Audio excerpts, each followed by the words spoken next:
students, today I will help to guide you double column cash book chapter cash book. आज मैं आपको class 11 accountancy chapter के cash book का double column cash book के बारे में थोड़ा सा डिटेल में बताऊंगा।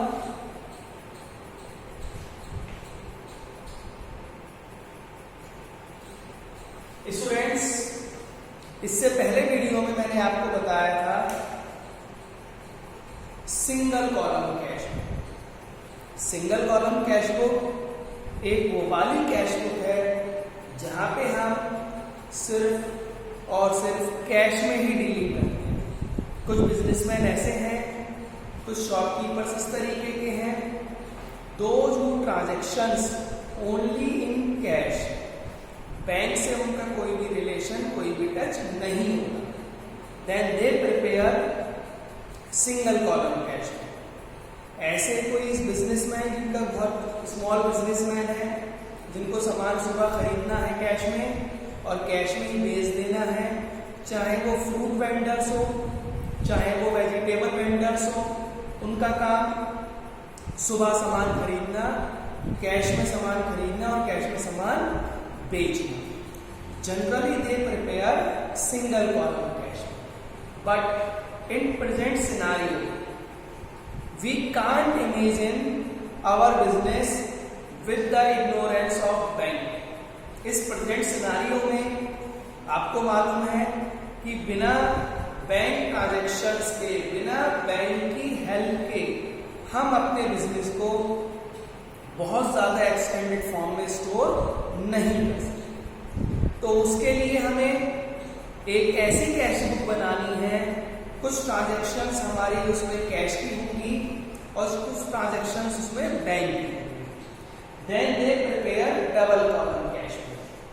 Double column cash book is that cash book where we have two columns, जहां हमारे पास टू कॉलम्स होते हैं अमाउंट के। एक कॉलम होता है कैश का और एक कॉलम होता है बैंक का। Double column cash book students एक ऐसी कैश बुक होती है जहां पे हमारे पास दो कॉलम होते हैं, एक कॉलम होता है कैश का और एक कॉलम होता है बैंक का।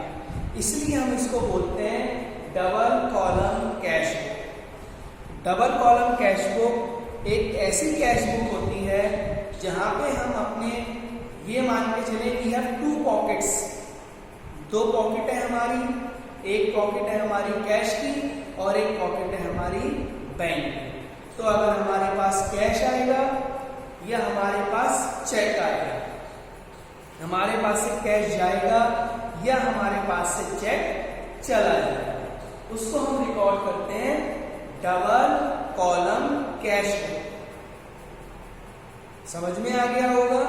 यानी कि एक ऐसी कैश बुक, एक इस तरीके की कैश बुक जहां पे हमारे पास टू कॉलम्स हैं, first column cash and other column bank.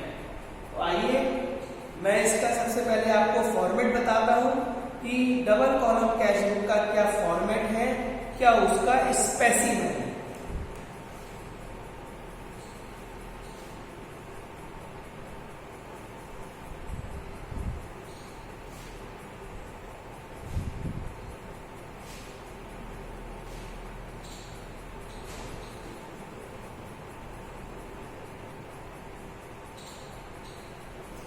थोड़े से इसमें नंबर कॉलम्स ज्यादा है, मैं इसमें लिख देता हूं date, particulars, LF, voucher number, cash and bank. ये देखिए, ये अभी डेबिट साइड पे लिखी है मैंने, डेट, पार्टिकुलर्स, लेजर फॉलियो जो हमारा जनरल फॉलियो का page number, voucher number, cash और बैंक, ये हमारे दो कॉलम हो गए। आपको ध्यान रखना है, पहला कॉलम आपको कैश का बनाना है, दूसरा कॉलम आपको बैंक का बनाना है। This one is our debit side, receipt side. कोई भी कैश अगर हमारे पास आएगा या कोई भी चेक हमारे पास आएगा तो हम उसको डेबिट साइड में रिकॉर्ड कर लेंगे। Same column we will put credit side, date, particular, JF voucher number, cash और बैंक। ये है हमारे क्रेडिट साइड के column. Debit side, receipt side, credit side, payment side. Simple सा रूल हमें कैश बुक में ध्यान रखना है। ये वही रूल है जो हमने सिंगल कॉलम कैश बुक के साथ देखा था कि if we receive cash and if we receive check, we have to record debit side, and if we pay cash and if we pay bank या check, then we will write credit side। यहाँ वही transactions को लिखेंगे जिसका relation cash से होगा या check से होगा। क्वेश्चन की बिगनिंग जो भी क्वेश्चन गिवन होगा उसमें 2 पॉकेट्स हैं हमारे पास, कैश की और बैंक की। तो वो 2 पॉकेट के आपको बैलेंस गिवन होंगे। एक पॉकेट का बैलेंस होगा कैश का, एक पॉकेट का बैलेंस होगा बैंक का। तो क्वेश्चन की हम बिगनिंग करेंगे 2 बैलेंस बीडी ब्रॉड। कैश वाला कैश में लिख देंगे फिगर और बैंक वाली बैंक में लिख देंगे। एक चीज आपको बहुत ही ध्यान रखनी है, कैश का balance we know always favourable. हमें मालूम है कैश का बैलेंस हमेशा फेवरेबल होता है। फेवरेबल का मतलब जितना मेरे पास पैसा है उतने का ही गुड्स मैं खरीद सकता हूँ, उतने के ही ट्रांजेक्शन्स मैं कर सकता हूँ। लेकिन जो हमारी बैंक का है वो हो सकता है फेवरेबल भी या हो सकता है unfavourable. Favourable means the money, my money deposit in my bank account. मेरा पैसा बैंक में जमा है जिसको मैं जब चाहे बैंक से विड्रॉ कर सकता हूँ। लेकिन हमें मालूम है कि बैंक बिजनेसमैन को ओवरड्राफ्ट की फैसिलिटी दे देता है। ओवरड्राफ्ट का मतलब जितना पैसा हमारे बैंक में जमा है उससे ज्यादा पैसा विड्रॉ करने की फैसिलिटी दे देता है। तो बैंक का बैलेंस फेवरेबल भी हो सकता है, इधर आएगा डेबिट साइड में, अनफेवरेबल भी हो सकता है। अनफेवरेबल का मतलब ओवरड्राफ्ट, तो वो यहां लिखेंगे बाय बैलेंस ब्रॉड। कैश का बैलेंस हमेशा डेबिट साइड में ही आएगा, लेकिन हमारे बैंक का बैलेंस डेबिट साइड में भी आ सकता है और साथ में क्रेडिट साइड में भी आ सकता है। ये हमारा क्वेश्चन की बिगनिंग होगी। इसके बाद कुछ चीजें आपको ध्यान रखनी है। इसमें कॉन्सेप्ट आएगा कॉन्ट्रा एंट्रीज। ये सबसे ज्यादा इंपॉर्टेंट टॉपिक है इस डबल कॉलम कैश बुक में। कॉन्ट्रा एंट्रीज कौन सी एंट्रीज होती है students? Contra entries are those entries which we record both side, जिसको हम डेबिट साइड में भी लिखेंगे और जिसको हम क्रेडिट साइड में। Contra entries are those entries which we write in both side of cash book, debit side as well as credit side, same figure. Now you are thinking how we can write the transactions both? These are 2 types of transactions which are comes in the category of cash। इस तरीके के 2 transactions हैं जो कि हमारे cash book में आ जाते हैं। ये 2 ट्रांजेक्शंस क्या हैं? पहला ट्रांजेक्शन है cash deposit into bank. Cash deposit into bank, इसका मतलब क्या हुआ? बिजनेसमैन ने कुछ कैश अपना बैंक में डिपॉजिट कर दिया। I am a businessman, you have to assume that you are a businessman and you deposit some money into bank account. आपने कुछ पैसा बैंक अकाउंट में जमा कर दिया। इस केस में क्या होगा? ये जो डेबिट साइड वाले कॉलम्स हैं ये पॉजिटिव कॉलम्स हैं। पॉजिटिव का मतलब कैश इंक्रीज होगा तब भी हम इस साइड लिखेंगे, बैंक इंक्रीज होगा तब भी इस साइड लिखेंगे।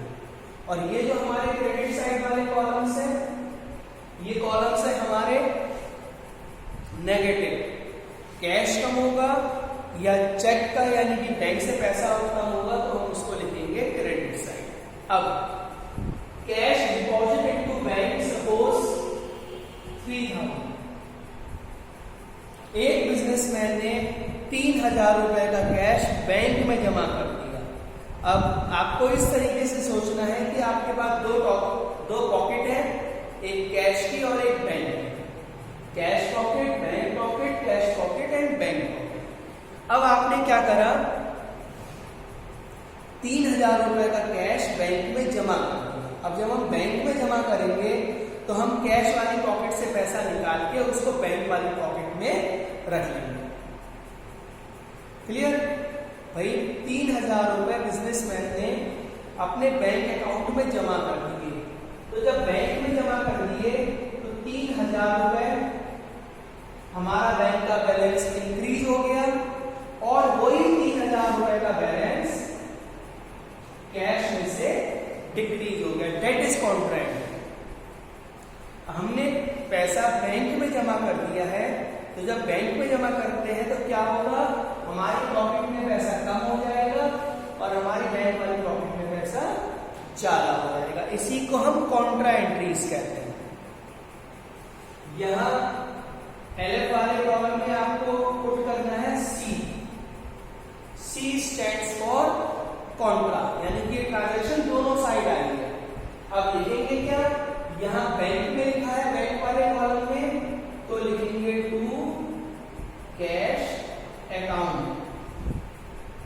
यहां हमने उस फिगर को कैश वाले कॉलम में लिखा है, तो यहां लिखेंगे बाय बैंक अकाउंट। देखिए ये थोड़ा सा लग रहा होगा कि बैंक वाले में लिखा है तो बैंक लिखना चाहिए, बट ये हमारा एक सिंपल सा कॉन्सेप्ट है कि जिस बुक में हम ट्रांजैक्शंस को रिकॉर्ड करते हैं उस बुक में उसका नाम नहीं लिखते। तो यहां मैंने बैंक में लिखा है तो क्या लिखूंगा, कैश, और यहां मैंने कैश में लिखा है तो क्या लिखेंगे, बैंक। ये फर्स्ट एग्जांपल है कॉन्ट्रा एंट्रीज का। इसी तरीके से एक दूसरा example, cash withdrawn from bank. Cash withdrawn from bank, suppose 2000। भाई हम कैश में क्या करते हैं, बैंक में कभी पैसा जमा करते हैं, कभी पैसा वहां से निकालते हैं। अभी हमने देखा कैश बैंक में जमा करा है। सेकंड ट्रांजैक्शन है स्टूडेंट्स कॉन्ट्रा एंट्रीज की, कैश विथड्रॉन फ्रॉम बैंक। अब उस कैश को मैंने बैंक से विथड्रॉन कर लिया। मैं बैंक में गया, आई एम अ बिजनेसमैन, मैंने अपने बैंक अकाउंट में से 2000 रुपीज निकाल लिए। तो क्या होगा students, when we withdrew money, our own money from bank, it means our bank balance decrease। जितना पैसा हमारा बैंक में है वो क्या होगा, डिक्रीज हो जाएगा। And the same side on the another hand, मेरी पॉकेट में जो है 2000 रुपए बढ़ गए। बैंक से पैसा हमने निकाल लिया तो बैंक वाली पॉकेट से हमारा बैलेंस डिक्रीज हो जाएगा और कैश वाली पॉकेट में हमारा बैलेंस इंक्रीज हो जाएगा। Both side you have to write C, that C stands for contra. अब ये फिगर हमने कैश वाले कॉलम में लिखी है, अब इसको लिखेंगे हम टू बैंक अकाउंट, और ये फिगर हमने बैंक वाले कॉलम में लिखी है तो यहां लिखेंगे बाय कैश। इस तरीके की कॉन्ट्रा एंट्रीज थोड़ा सा क्वेश्चंस में आपको प्रॉब्लमेटिक होगी। Otherwise simple cash receive, good sold, debit side, good sold cheque receive, again debit side, goods purchase, cash paid, credit side, goods purchase and payment by cheque, credit side. तो contra entries double column cash book में एक बहुत important role play करती है। Contra entries as I have earlier told you, दो type की entry होती है, कैश डिपॉजिट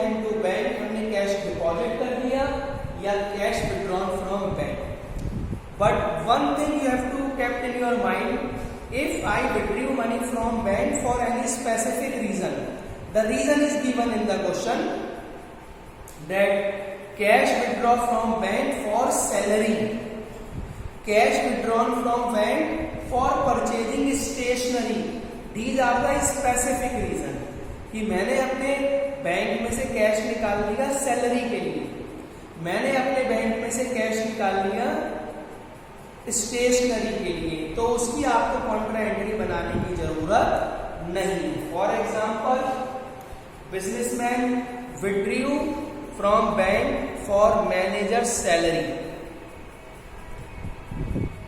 ओनर ने अपने बैंक में से कुछ अमाउंट विड्रू करा है फॉर सैलरी, तो by salary account and that figure we have to write in bank, और इसकी कॉन्ट्रा एंट्री नहीं होगी। क्यों नहीं होगी कॉन्ट्रा एंट्री? कॉन्ट्रा एंट्री तब होती है जब हमने कोई पैसा निकाला है लेकिन कोई स्पेसिफिक पर्पस नहीं दे रखा है। सिंपल लिखा है cash withdrawn from bank, simple लिखा है cash withdrawn from bank for office use. अब ऑफिस में तो मल्टीपल यूज होते हैं, तो अगर ऑफिस यूज लिखा है या सिंपल बैंक लिखा है तो then you have to make contra entries. But if office use is not given, simple cash withdrawn from bank is not given, it means we withdrew money from bank for any specific purpose। तो अगर specific purpose है तो उसकी हमें Contra entry नहीं बना।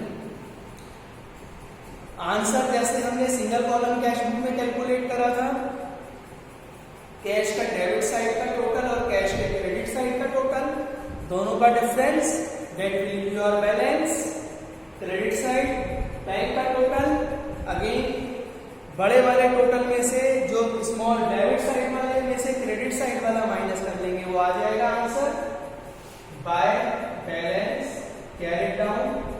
लेकिन bank का बैलेंस ओवरड्राफ्ट हो सकता है तो क्रेडिट साइड एक्सीड है तो balance C. So students, I just taken the specimen and how we can post it entries in double column cash book. In next video, I will take a question of double column cash book and that will solve that how we can write the remaining entries as well as those entries which they are giving effect both sides. It means that contra entries, ध्यान रखना है आपको, contra entries are those which we record in the both side. Two examples of contra entries, first one cash deposit into bank and other one cash withdrawn from bank.